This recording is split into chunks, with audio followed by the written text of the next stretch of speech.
Hello, and welcome to another episode of Simon Says, Let's Talk Business on Business RadioX in the beautiful studio at the Sonesta Hotel. I'm Al Simon, your host, with Sandler Training by Simon Inc.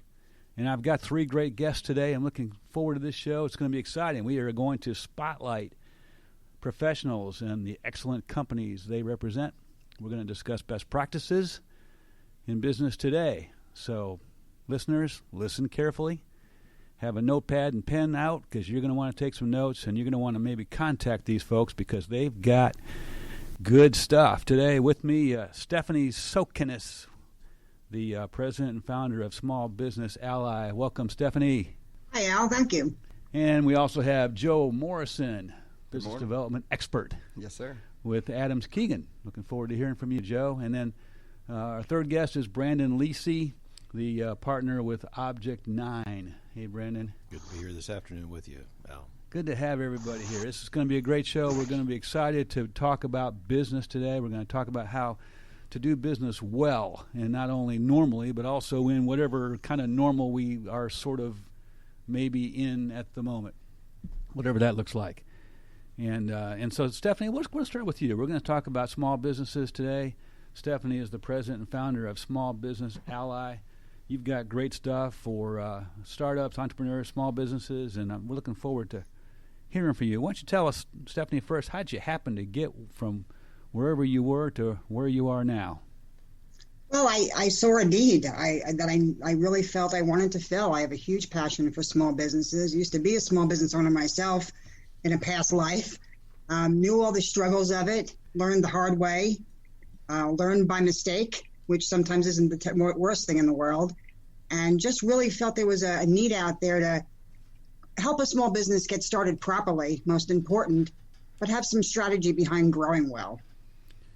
You know, you said learn by mistake, and don't we all? You know, and in fact, we say that you don't learn to win when it's easy. You learn to win by failing. But it would sure be nice for our listeners to be able to pick up some great tips today from you and from Joe and Branden, and so they don't make as many mistakes. How about that? Sounds perfect. Yeah. So, Stephanie, now you do consulting work, right, for small businesses and entrepreneurs and startups. Tell us about how you do that. Well, we work with a small business, whether they're in the entrepreneur stage or pre-venture stage, or they're up and going and don't know what to do next, and everything in between. And what we try to do is we try to explain it to them as they have X amount of dollars to spend to get their business up, running, growing, and a lot of people are doing this without any strategy behind what they're doing. So rather than just throwing money after money, we really want them to actually know where they want to be, and we're going to give them a roadmap to get there so that every dollar they spend means something and matters. So we coach them through that, through different plans and programs that we put in place.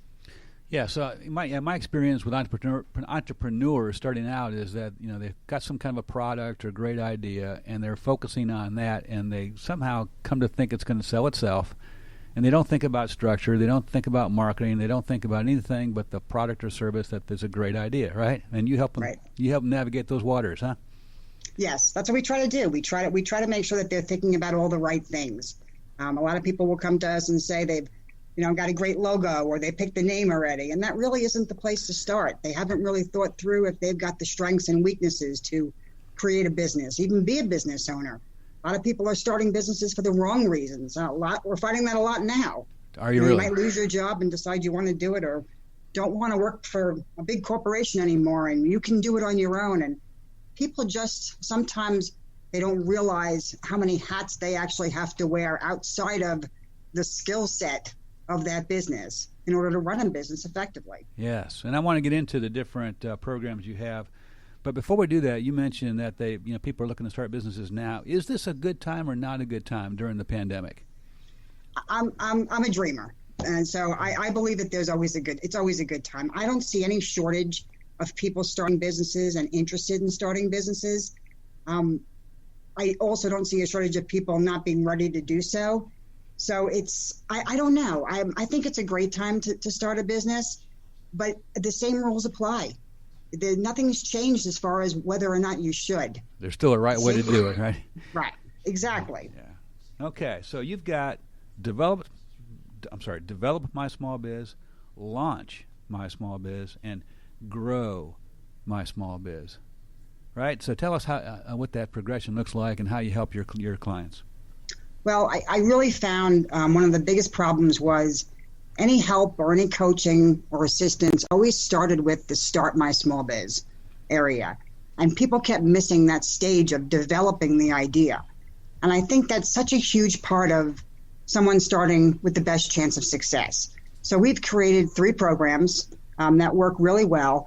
And the first one is to develop your small business. And that's somebody who has an idea and they want to start a business and they're basically saying, what do I do next?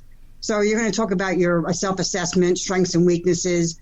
Really make sure that you are a good fit for starting a business. Make sure that the business that you're starting is good for you. Case in point, I've had a mom and pop come to me. They had experience in janitorial services and decided they want to start a restaurant. You have to make sure that everything aligns properly. The next phase we have is our launch a business, start a business phase. And that's you're ready, your concept has been proven, you're ready to go, your focus groups have been done, your education's in place, you know you've got the skills and the talent, and you've got the endurance to do this. Now we're going to get you licensed. So now we're going to walk through all types of things, your business plan, your goals, your networking and collaboration opportunities out there. We're going to talk you through all the stages you need to do that. Oh, my goodness. That's a lot of stuff. I remember 19 years ago. It's a lot of stuff. I could have used you back then. And think about that. Think about when you started your business. I know I do from years ago. Don't you wish you had these things in place before you pulled the trigger on the business? Oh, yes. I mean, could you imagine not having to go backwards every time and say, I didn't think about that. I didn't think about that. And that's what we're trying to do. We're trying to really empower small businesses to do it themselves and not have to pay the fee or the penalty or the fines after the fact. Oh, my goodness. I remember I did a business plan back in 2001, and it was so far off as it turned out. I could have really used someone like you to walk me through and do it much better. I was not ready. I think what I love the most about it is we're not holding your hand. We're not coddling you. We're teaching you and helping you and empowering you and working with you for you to do it. Because if you are able to walk through these steps, you are really becoming your best source of information to run your business. You need to be involved in these stages. You can't have someone do it for you. So that's why it's so important that you get this done. You know, we talk about budgets and financial management, knowing all these things that you need to do. And the third phase, of course, is growing and scaling your business. How do you grow it? Now that you're open, you've got everything in place. You've got all your ducks in a row. But now what? Why am I not growing? Why are people not flocking to my door? Why is my Facebook ad not working? This is where you start putting your strategy in place and talk about organizational effectiveness and make sure you've got the right team behind you and your financial management set. Branden, you've done this several times, right? You got a comment about this? Well, I think the point I wanted to make was it's one of the reasons that so many people right now you see if they are investing, they're looking at they're buying into franchise concepts because a lot of this stuff has been mapped out for them, right? Yeah. There is a playbook, there's an operations manual, the product mix is figured out. There's at least with a lot of franchises, there's some kind of framework for marketing or a playbook, so to speak. So I think it takes a lot of the guesswork out, but I think her point is still right on. You got to make sure you're kind of a cultural and operational fit as well as franchise being a financial even if fit. you have a franchise. Yeah, exactly. Yeah, so I mean, I think there's a lot to be said for what she's talking about, and that's why a lot of people are looking at that as an alternative to starting from scratch. Absolutely. There's no one way to do it. Certainly you can do it both ways, but I think that's what makes that appealing. But the cool thing about it, Stephanie, I love what you do because it's so personal, and entrepreneurship is so personal, isn't it? It's just there's such passion that goes around it. And I think Branden has a great point with that. I mean, these are conversations we have with people. I mean, maybe they do want to be a business owner, but where they lack, it might be a perfect opportunity for them to take on a franchise opportunity. Where those things where they are lacking and don't want to be involved, that might be something that would be a strong solution for them. Yes. Yeah, but even so, the franchise is going to probably give you some guidelines there, but it's still going to be, their point of view. And I think it's going to be great to have a consultant like yourself who comes from a completely different perspective to help. In fact, you work with SCORE, don't you? Tell us about SCORE. I do, yes. Actually, oddly enough, about a month prior to COVID hitting and shutting us down, I took on an opportunity to become a certified SCORE mentor so that I was able to give back a little bit to some of these pre-venture individuals who are looking to start and trying to work through some of these pain points, but couldn't really sign on to a 12 or 14-week type program. So I really wanted to be able to help. And I've always been a big proponent of SCORE. And if you're not familiar with them, they are a national organization. They are a resource partner to the U.S. Small Business Administration. They provide some small business consulting for free. Great team out here in the North Metro Atlanta area. Yeah, there really is. Yeah, just phenomenal. I mean, I say not all chapters are created equally, and they just are fantastic here in this area. And I signed on, and look what happened. Yeah. So it's your fault. Okay, now we know. Yeah. I'd like to, if I can, chime in. I just want to say, when we started our business back in '92, we went to SCORE. Did you? We got connected with the people through the Baton Rouge Area Chamber of Commerce, which is where we started. Oh, wow. And I remember very vividly the man sitting there talking to me saying, son, I don't even understand what it is that you're trying to do. Your business can go or be guided by vision, but it's going to thrive on cash flow. And I've used that phrase so many times in my life because it's true. Thrive on. I bet, Stephanie, that's got to be a part of your programs, right? Is that cash flow issue? It is. I mean, that's the first question we get. A lot of the people I mentor with SCORE also have that question: is where's the free money? Mm-hmm. There is none.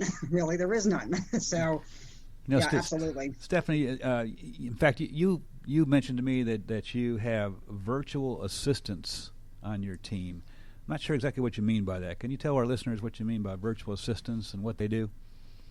Well, we're trying to be a resource hub for everyone. So what we've done is we've partnered with a lot of really well-qualified expert virtual assistants from all over the country to help small businesses as well. So if you need some database management or just some small task work, so you don't have to go out and hire a full-time employee and just need some things to get you up and going, we've got some great partners that we partner with. And a lot of these people are males and females that are just home. They might have to decide they need to work from home because of childcare situations, but they are all extremely talented, experts in their fields, and it just provides an opportunity for some contract work that we're able to give to our clients. Okay. And you're also looking for speakers, did you say? I'm sorry? You're looking for speakers as well? Yes. So we also provide to organizations. So we did the, actually you remember because you were one of our speakers for it, we did an Empowering Entrepreneurs Conference for Fulton County Great government. Conference. That was a great conference. Fantastic event. Yeah. And we do things like that for organizations that are just looking for some turnkey programs to come in. We do webinars, half-day boot camps, full-day conferences like that. And we've got really an arsenal of phenomenal speakers. Again, yourself included was there. So we invite speakers to go ahead and fill our speaker application out so we have our subject matter experts ready to go for those things. Okay. So let me recap if we can here. You've got great services to help entrepreneurs and small business owners to develop, launch, and grow their business. You've got opportunities for people who can do tasks for small businesses to join your team, even part-time. And you've got the opportunity for speakers to join your group of SMEs to help in some workshops. Did I get all that right? That's it. Okay. So there's got to be a place that people can go to connect with you. What's the best place, Stephanie? Yes, all of this is on our website. I invite you to go there. It's SmallBiz, B-I-Z, Ally, A-L-L-Y.com. Okay, that's SmallBizAlly.com. That's correct. That's great. Stephanie, thank you so much for joining us. You just do terrific work for people, and businesses can start and they can thrive if they use your help. So once again, This is Al Simon with Sandler Training, and the show is Simon Says, Let's Talk Business on Business RadioX. And our first guest has been Stephanie Sokenis with Small Business Ally, and a great resource for you small business owners, entrepreneurs, and people who just have a great idea and they're wondering if they can make it into a company. Get in touch with Stephanie. Thanks so much, Al. You are welcome. Hey, are you going to hang in here with us and as we talk to Joe and Branden? Absolutely. Wouldn't miss it. Okay. So, hey, Joe. Good morning. Morning. Joe Morrison, Business Development with Adams Keegan, which is a leading national provider, right, of HR services. Joe, welcome. Tell us about Adams Keegan and what in the world is a PEO? What it is? Well, I'm not sure I have the radio voice like Branden, but I'll do my best impression. Just kind of go low. I'll go low with it. So we are a outsourced HR company. We provide HR services, payroll, tax administration, employee benefits, and benefits administration. And we contract with our clients in a couple of different ways. One is a PEO, and the other is an ASO solution. Okay, now you're using too many acronyms. I know. You're going to have to explain that stuff. I will. Okay. PEO, as you already asked, is a professional employer organization. Okay. It's a co-employment relationship, and most people have never heard of a PEO unless you work for a PEO or you use a PEO in your business. And even employees that use a PEO in their business a lot of times don't even realize it. The only way they would is if they see it on their W-2, that it says Adams Keegan on their W-2 because we're doing all their payroll taxes and so forth. Okay. But what it is, it's the offloading or outsourcing of the non-income producing activities of your business. So we become the administrative employer. While you maintain worksite responsibility of your employees, so you still own the business, run the business, direct, supervise, and control your employees. Okay. But for the purposes of payroll, taxes, FICA, FUTA, SUTA, all those type of activities become our responsibility. Okay. So we're not taking away your business from you. We're just allowing you the opportunity to spend more time doing the things that the reason you went into business. Okay. This is like a way to reduce HR expenses, right? If you're a small business. Yeah, that's right. Okay. And it's really our job is just to take those things off your hands. And as especially a new entrepreneur, 70, 80 hours a week on your business. Well, what's the best use of your time? Is it the administrative burden, nightmares, wage garnishments, unemployment claims, these type things, or is it sales? The answer is sales. Sales, right? Yeah. I'm talking to the sales master over Al Simon. That was I set that one up for you. I wanted you to say S word. Yes, that's right. Okay, very good. Sales. That's right. Yeah, I don't want to spend a lot of time on my payroll and taxes and paperwork and stuff, right? Mm-hmm. Government reporting. I don't want to do that. Exactly. You take that off my plate. Exactly. Awesome. And this is a way for businesses that share in services, right? That they can outsource to you. Yeah. So we have a suite of benefit plans that employers can just kind of plug and play. So we have our whole host of voluntary ancillary benefits that Delta Dental, VSP Vision, Unum Life, disability, a 401k, flex spending account, all these type of things that is we call the cafeteria of Adams Keegan. So you have access to these different plans. As a small employer, you might not get the same rates that we get since we have thousands of employees on our plans. Okay. That makes sense. So it's kind of a plug and play type deal. And it just makes it really turnkey. You don't have to contribute to these plans if you don't want to. You can if you want to as well. So it's just a great. And Adams Keegan does this all over the world, right? No, just domestic. So we have all over the country. All over the country. And you're the Atlanta region or what? Yeah. Okay. So we have offices, 4 offices in Memphis, Nashville, Dallas, and Atlanta. Okay. But we have clients in all 50 states. And the main reason for that, and that's important as a PEO because you have to keep up with all the tax laws and regulations of each state. I imagine. So California and New York have really strict laws. Typically, if you're in code with New York, you're probably in code a lot of other places. Okay. But it's important because PEOs can be regional at times where they only have employees in a couple states. Right. But we have a couple large hospitality accounts that are up to 7,500 or 8,000 employees that are all over the country. Okay. So it requires us to. So that's not just a small business. You go up pretty high. In terms of, okay.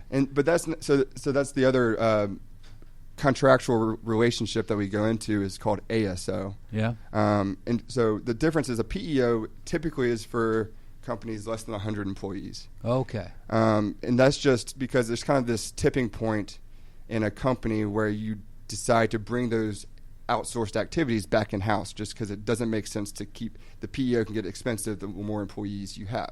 If that makes sense. It does. So at some point, from a financial standpoint, let's just bring this all in-house. But our ASO option brings the price point down, and it's just basically a pay for service. So you're leveraging our great technology that is our proprietary technology that we made the strategic decision about 20 years ago to build it and not license it from a third party. Okay. And what that allows us to do, especially for our large hospitality and senior living and restaurant groups, is we can integrate with a lot of third-party systems that they use, and it's industry-specific, whatever is a point-of-sale system in a restaurant or a hotel management system that has back-end integration into our payroll system. Okay. So it's a really great. We kind of, when people ask us what our clientele is, it's employees less than 100, and then large verticals of those kind of different industries. Okay, and at some point, employers less than 100. At some point, they might consider an ASO as Right. opposed to a PEO, depending on their size and complexity. Yeah, and so one other thing about the difference between PEO is you are now on our tax ID, so you are on our SUTA rates. So a lot of times, I come from a background of consulting. I worked for KPMG, and so I'm in sales, but I take more of a consultative approach to sales. So I'll go talk to a business owner and look at how his HR is currently set up. If he's paying SUTA, is he on a workers' comp plan? And then I'll compare his rates to my rates and say, okay, you're PEO all the way, or no, stay on your tax ID, stay on your SUTA rates, stay on your workers' comp plan. We're going to put you in ASO. You still get our great technology. You still get access to all of our benefits. You still come on to our benefit plans, voluntary, dental, vision, life. But for reporting purposes, it's on you. Okay, so you come into a company that wants to check out whether or not they should use your services, and you really take a look at everything that's going on, and then you recommend a certain level of service, right? Mm-hmm. Okay. And a lot of times, not my PEO is not going to be perfect for every company, but your company, there's a PEO out there that's perfect for you. Okay. If that makes sense. Some PEOs focus in certain industries or more tech-driven or more manufacturing-driven, and so it just kind of depends. And we like to have long-term, prosperous, win-win relationships. Otherwise, it's not going to be a very long-term relationship. Yes. And it's much easier to keep clients than get new ones, as you know. So if it's not going to be a fortuitous relationship for both of us, then I'll recommend you one place or another. Okay. Mm-hmm. And how have things changed for you in this in the midst of this COVID pandemic? Man, it's been really crazy. But I think in our industry, it's provided a really unique and opportunity to showcase our expertise. Okay. I think that's been the silver lining of this whole thing. I mean, as horrible as it is, companies are looking for help anywhere they can find it. We've been hosting webinars every Friday for the last 6 weeks we've gotten questions from clients, prospects, people in the community, and we've been taking on all these questions, not just from our clients. And the first couple of weeks we did webinars just for clients, then we kind of opened it up to the community. Did you? Just as we're all in this kind of together right now. I mean, this is so. That's very generous of you to do that. So I'm sure they're looking for advice like on the PPP, the CARES Act. Exactly. Yeah. Exactly. I mean, so questions that we've been receiving have been geared towards the loan forgiveness. Oh, yeah. The considerations and calculations that go into that, the covered and choice periods. I mean, how do you calculate your full-time employees versus part-time employees? When do you decide to bring employees back? You know, all these kind of considerations that business owners have never had to deal with before. Right. And they're like, oh, no, what do I do now? And so that's what our webinars have been. A lot of that going around. So we've been having. No. Oh, yeah. Yeah. It's been really good. Okay. So you've got this thing called the Proprietary Technology Epicenter. What is that? Yeah, so that is the system that I was talking about earlier. That's our great technology that we we made the decision. And it's our HRIS system, which holds all the employee information, the payroll support, and all these different activities. It's something that we decided many years ago to build instead of buy. But it really just gives us a great resource for our clients. Okay, so all their data is protected, and they get good reports and all that from that comes from Epicenter. Yeah, and for our employers, it's a one-stop shop. It's a one system of record, one version of the truth for all of their onboarding, their benefits enrollments, their employee files.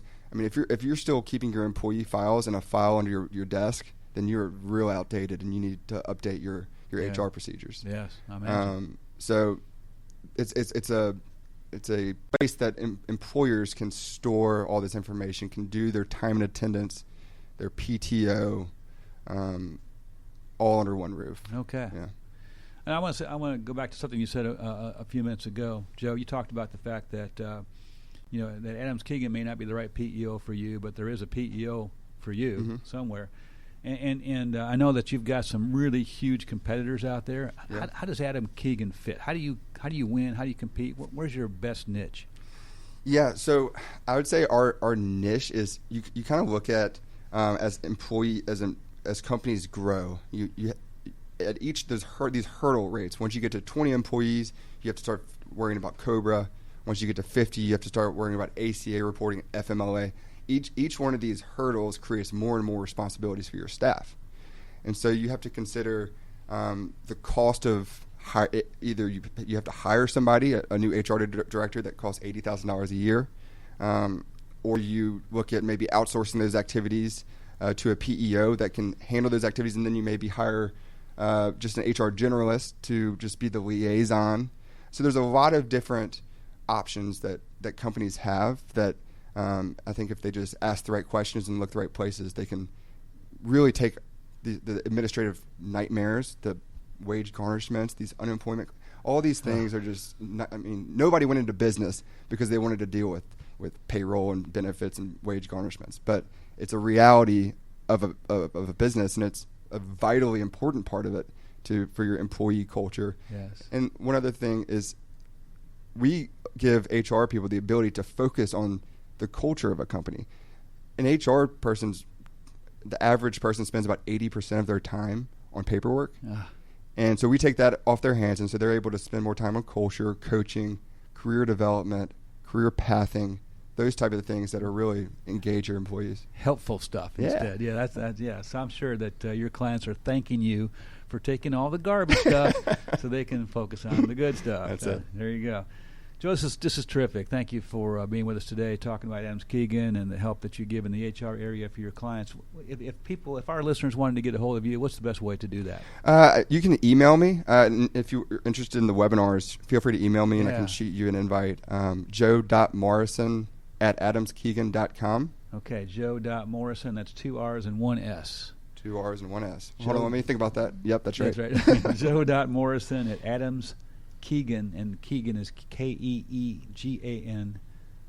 That's it. Right? Okay, excellent. Joe, thank you for joining us. Thanks, Al. This is great stuff. Really, really well thought out stuff that helps businesses to thrive without having to worry about all this legal and HR, and man, what a mess. Mm-hmm. So thank you for that. Again, this is Al Simon, your host with Standard Training, and the show, as Simon says, Let's Talk Business on Business RadioX. And our third guest today, Branden Lisi. Welcome, Branden. Hello. Partner with Object 9. Yes, sir. So that's an interesting name. Yeah. Tell us about Object 9 and what do you do, Branden? Well, the core part of our business is digital lead generation mostly for manufacturing companies. We tend to work more specifically with those companies that are scaling up. So there's a lot of consultants out there and people that like to work in the startup community, but I'm more aligned and more appropriate for those folks that are really ready to scale up. Okay. And a lot of people aren't really ready to scale up. So Stephanie gets them ready, and yes. then you take them from there, and then and along the way, Joe handles all their HR stuff. Yes, I definitely don't do that. Okay, well, okay. Or try to navigate the PPP paperwork. That's all for right, sure. I got other people that do that. My goodness, yeah, I'm glad there's people that do that. All right, so tell us about your clients. What does that look like? Well, generally it's a mix. As I said, we do digital lead generation primarily for manufacturing companies. Okay. So we have people that make robots and blasting equipment and medical catheters and whatnot. So it's typically focused on clients that have a unique, niche-y B2B kind of play. It's not necessarily consumer marketing stuff. Did that for a big chunk of my career. Applied those experiences and those skill sets to more of a niche business market because it's more interesting, primarily, and it's more engaging intellectually. So most of our clients have sales teams that are looking to get more qualified leads, and they really just don't know how to compete on the internet. And they don't have the skills, they don't have the technology stack, they don't have the knowledge how to make it all work together. What's a technology stack?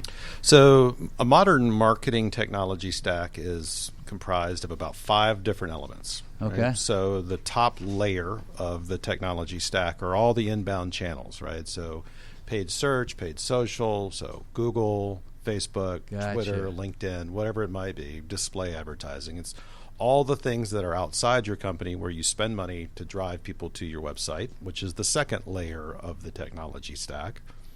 That next layer, your website, is connected to a marketing automation platform or a system that captures names and phone numbers and emails. Yes, okay. And routes that information into a CRM, which is another part of that stack. Okay. And then communicates with those people through email communications. Hey, thank you for your information, blah, blah, blah, blah, blah. And you migrate them into some kind of database to talk with them. Okay, so it's the information flow through systems is what you're talking about. So you have inbound, you have your website, you've got your marketing automation and email solution, you've got your CRM, your database where you house all this stuff, and then you have all the analytics packages to let you know how you're doing across all those different layers. And to write the content, to design the content, to build the content, to deploy all the ads and track it all and manage it all, you need a lot of different people. Yes. And the vast majority of small companies, I would say all small companies and most mid-sized companies, say up to a couple $100 million in sales, just don't have the ability to hire and manage all those people that they need to execute that. And so we bring in a team that provides a fraction of their time, effort, and energy for each client to execute. Excellent. Okay. That's what we do. That makes a lot of sense. Thank you for putting it in layman's terms that someone like me can actually understand. That's great. Now, and so you work really in a whole sales and marketing area, but there's a big difference between sales and marketing, isn't there? Or is it getting blurred? No, there's a huge difference. So marketing's job is to figure out, or the function of marketing is to figure out what differentiates your company from your competitors. Okay. And articulate that in a way that's meaningful and relevant to the people you're talking to. It's the job of the salespeople to deliver that message through the sales channel. It's the job of the advertising people to deliver it through the advertising channels. And it's the job of the public relations people to communicate it through PR channels. So sales, public relations, and advertising are channels through which that marketing message is delivered. So marketing, to me, if you look at an org chart, marketing sits at the top, right? That's why the marketing director usually, in a well-run organization, has sales, advertising, and public relations kind of feeding into it. Because it's really messaging, isn't it? It's really getting the word out. And it's understanding what you should be selling. Great way. I described this to one person. I said, it doesn't matter if you make the best green crayons on the planet. Everybody wants to draw fire engines. They're not going to buy it. So part of marketing's job is to research what's going on, what do people want? Because Marketing 101 has not changed since people got together in the marketplace, and that is find a need and fill it. That's it. That's what it comes down to. And if you can't figure out what the need is, you're never going to be able to fill it. And the whole build it and they will come kind of thing, that's why so many businesses fail, is they're not really looking at what the customers want. And that's what the job of marketing is to do. That's what Stephanie was talking about a while ago. Absolutely. Just a great idea is not enough. It's got to have an actual place to where it can thrive. Yeah. And, all the systems and processes and structures and everything else, there's armies of consultants and resources and people out there to help you do that. Or you could buy it by buying into a franchise, which is another thing that we do a lot with people. But it's really about trying to figure out, how do I add value to customers' lives and then get that message out? And sales is definitely an important way of doing that. Yeah. But my typical role is more getting the word out over the internet. Right? It's digital marketing. So how do I spread the word to customers in a very cost-effective and efficient way? Now, is that changing at all, or what your clients? Oh yeah, well I guess that's kind of a dumb question, isn't it? Yeah. But especially in light of the COVID pandemic, what's different for you? Anything? Not different markets, different customers for different kinds of customers, right? Are buying, or I should say, different customers for different clients, right? Their buying patterns are changing right now because of risk. Right, because we're in manufacturing, some of our niches in manufacturing, actually across the board, all of our clients are doing quite well. Are they? And it's not, because of what we're doing from a marketing perspective. Is that they happen to be in businesses where, the industry impact hasn't been as strong as it is in others areas. So some of that is just good fortune, but the mechanisms haven't really changed. But the customer behaviors are changing. And the reality is the customer behaviors are always changing, right? Whether it was the dot-com bubble busting or the 2008, 2009 financial crisis, as different companies move in and out of different risk profiles, so to speak, their behavior changes. That's why American savings is up, right? Everybody's holding on to their money because they're not sure what to do. That's the majority, right? But in that big minority of people, they're going, hey, here's a time for opportunity. Here's a time to spend. And right. Most of our clients have actually increased their spend because some of their competitors don't have the advantages that we've given them from a digital perspective. And so now they're actually able to get more share of eyeballs and drive more leads. So the strategy hasn't really pivoted so much as it's increased in many cases in terms of intensity into their market. Yeah, sometimes it's just a matter of spending a little bit more and also spending in a few other areas. And some people want to, not everybody, I always say, unless you're the Department of Defense or you're Google, you don't have as much money as you want to spend, right? They're the only two people that seem to have unlimited budgets. So you're always trying to figure out where's the best place to spend my money now. And that's part of the marketing plan, right? This is where we're going to hedge our bets and say this is where we're going to go. But there's always part of your budget should be spent on experimentation. Like, well, let's try these things.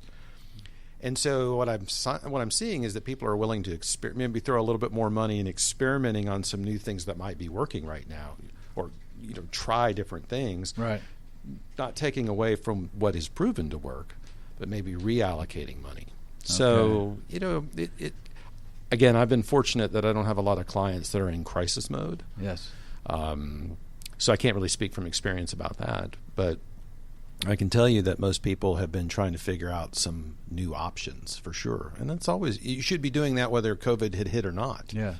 And that's another reason it's good to hire people like Stephanie or an Object 9 or someone else you trust, because you need somebody who's paying attention to those customers and all those channels and that first stack, right? All the digital inbound options that are out there, because it is in flux all the time. There's new things coming in and successful things going away, and And you're keeping track of all that. So not just that first stack, but all of the layers below. But there's a tremendous amount of flux in that first stack, right? All the digital channels. Yeah. I mean, in 2009, MySpace was the the biggest dead, right? And I never had a MySpace account, Joe. I want you to know that. Did. In 2016, I was at South by Southwest, and Snapchat was all the thing, right? Yes. And nobody could figure out how to monetize Snapchat, right? And now it's TikTok everybody's talking about. Yes. And Instagram was last year. And so the channels where people's eyes are going are always in flux. And they're in flux based on how old they are. So you got to pay attention to what your customers are doing, because in a lot of ways, that's where are they in the market, right? I mean, they keep moving. They walk into the marketplace to buy something, and you got to, hey, come over here, look at my apples, right? I mean, you got to get in front of them, right? And that's what the digital marketing really lets you do, is get in front of those customers where they are, and it's not static. And if there's anything that I think people make the mistake of doing, is that they are afraid to move away from what is working, and experiment to find other things that might work better, and not be afraid to fail, because sometimes not everything we do works perfectly. You try it. It's like what Stephanie and I were talking about before. Failing is how you learn in many cases. Yeah, absolutely, absolutely. But you got to have, you got to take advantage of knowledge base like what you bring to the table, so that the risk isn't too great. Which is good that you're keeping track of all these trends. And you mentioned a while ago, Branden, that you also work with franchise brands. I do. What's the biggest challenges of franchising today? Well, that depends on what sector of franchising you're in, right? Yeah.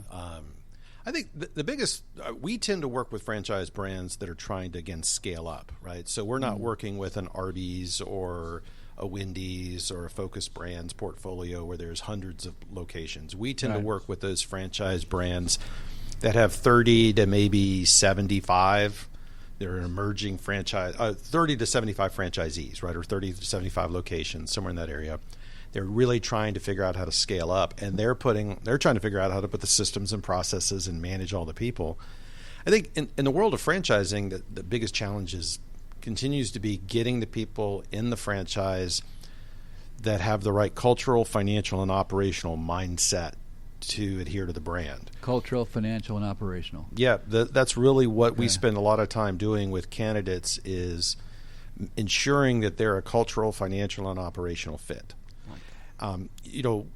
Some people we use the word entrepreneur a lot. Yes. One of the things that I found through being a member of the Entrepreneurs Organization, which is a peer group of business owners, is that most of them tend to be kind of innovators, right? They like one of the I've reasons noticed that too. Yeah. They're always trying to find a different way. One of the reasons I started my business at 26 is I realized I am a terrible employee. I'm damn near unemployable. And part of that is because I just don't want to follow the process. I'm always trying to figure out. You're a tinkerer. Yeah. And an inveterate tinkerer, right? And that's wonderful if you own your own business and people will pay you to do it. But when you are in a big corporation and they want you to follow the rules, it doesn't work so well. And the only reason I ever got by with it is I was always in sales and I blew my numbers out, but I never followed the rules. You're one of those. Yeah. So in a franchise environment, if you get somebody who's really entrepreneurial, it can almost be very disruptive to the franchise brand, because like, wait, look, we have a system, we have a process, we want you to follow the rules. Bull in a china shop comes to mind. Yes, exactly. And so I think, there's a balance in terms of finding people who have a desire and an ability to stomach risk, right? Because ultimately they're going to write a check and they're going to take a risk at this business. Yes. But also be willing on the other side to follow the rules and adhere to the principles that are set forth by the franchise. And when a lot of franchise brands grow, especially when they're very young, in the first dozen or so, they're willing to take, it's a much bigger risk because it's not an established franchise. So you get people who are a little more entrepreneurial. And then as you grow, you've got to kind of rein those cats into a certain corral or a certain direction, and I think they really struggle with that. And so some of the people in my group work with the franchise brands to kind of get that operational piece squared away. My role is primarily working to bring the entrepreneurs in, or the franchisees into the group. But I can see that's a constant struggle. Yeah, getting that culture right. So if it's not a cultural fit, I mean, you're okay telling the person? Yeah, absolutely. But there might be another one that is. So I'll give you a good example. One of the franchises that we work with is a window cleaning and holiday lighting franchise. Window cleaning and holiday lighting. Okay. Right. So there is no way that my wife, who is an artist, would ever get up on a ladder and clean someone's house. She would be miserable doing that. Even though the business is a good financial model and you can be very profitable, she would never spend her life cleaning people's houses because it's not creative. It's not that it's beneath her. It's just like, that's not what I want to be doing. Right. She'd get bored quickly. She would go out of her mind doing repetitive tasks. Yes. And I would be terrible at it too, because I can't follow repetitive tasks. I'm almost pathologically unable to do that. So, you've got to find something that you can do. Stephanie talked about, janitorial people wanting to do restaurants. Mm-hmm. Do you have the desire to engage with customers and talk with people and manage the food and the quality and manage the staff? And are you a people person, or do you really like going in after hours and cleaning an office? Two different people. Yeah. Exactly. Yeah. And there might be a desire to do those other things, but that's a different cultural environment, right? And so beyond the money, which everybody focuses on, is like you got to make sure that there's a cultural alignment there, or it's going to fail. Branden, your expertise can help a lot of people. Thank you for joining us today. I really appreciate that. Now, our listeners are going to want to contact you as well. What's the best way to do that? You can find me at LinkedIn. Branden Lisi is available on LinkedIn. It's Branden, last name Lisi, or you can email me at Branden, Branden, at object9.com. And the 9 is the number 9, yep. Right? So Branden, Branden, at object9.com. That's it. Or Branden Lisi on LinkedIn. That's it. Lisi. Yes, sir.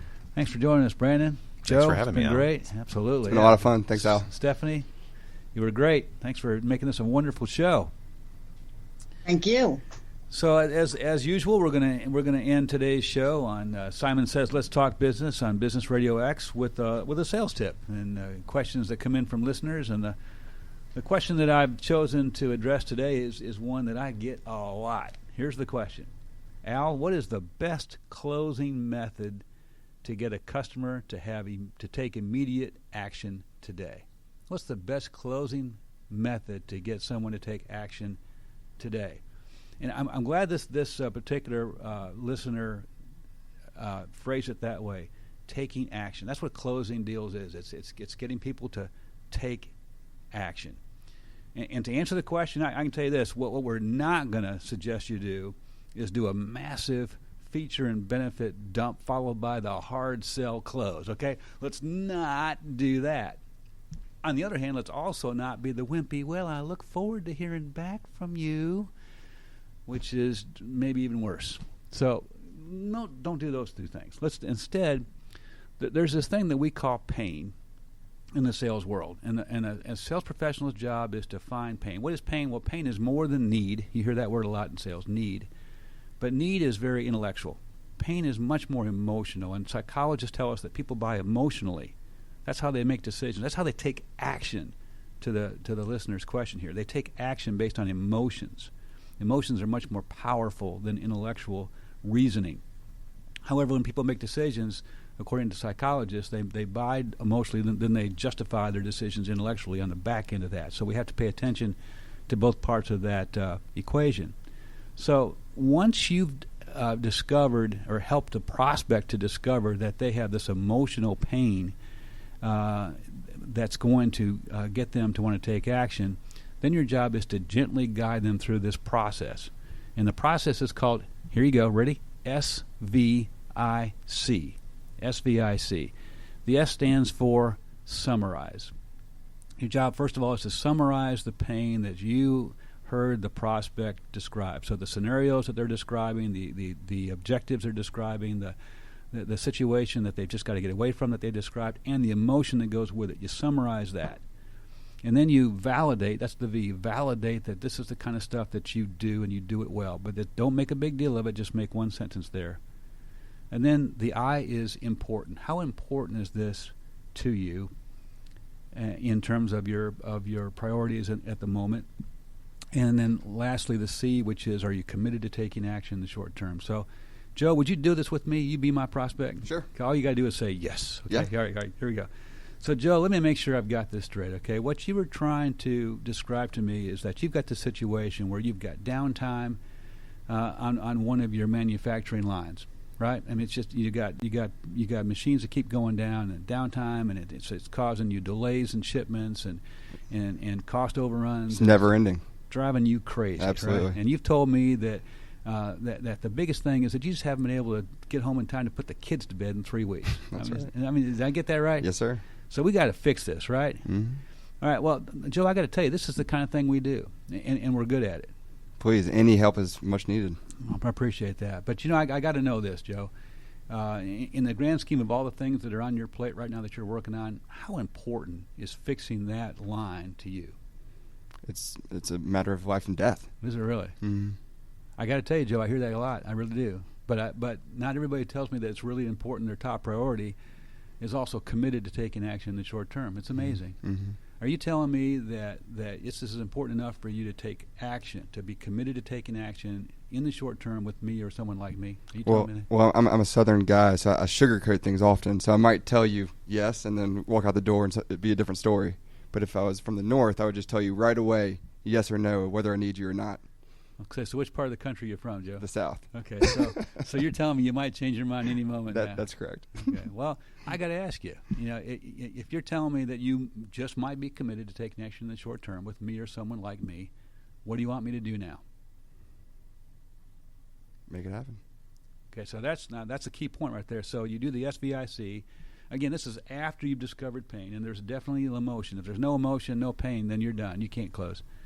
But once you've done that, thanks for planning it out with me, Joe. Sure. Appreciate that. And then to do the SVIC, summarize the pain, validate this is what you do and you do it well.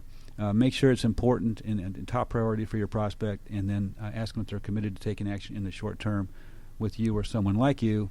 And then at some point, shortly after that discussion that ensues, say, what do you want me to do now? That's it. Nothing else. Don't be creative with this. I'm sorry, Branden. Don't be creative with this. You got to do this. Stick to the playbook. Right? Well, you know what? There's lots of room to maneuver within the playbook, to ad lib and within that. But the point is, gently guide your prospect into that emotional decision place, and then gently ask them if they're ready to commit in some kind of action. And that's the way to do it. So that's my sales tip for today. Best closing method to get a customer to take immediate action today. And that's a wrap on Simon Says Let's Talk Business on Business RadioX. Stephanie Sokenis with Small Business Ally, Joe Morrison with Adams Keegan, Branden Lisi with Object 9. Thank you all so much for being with us. Great show today. Listeners, take action on these 3 experts. Good selling.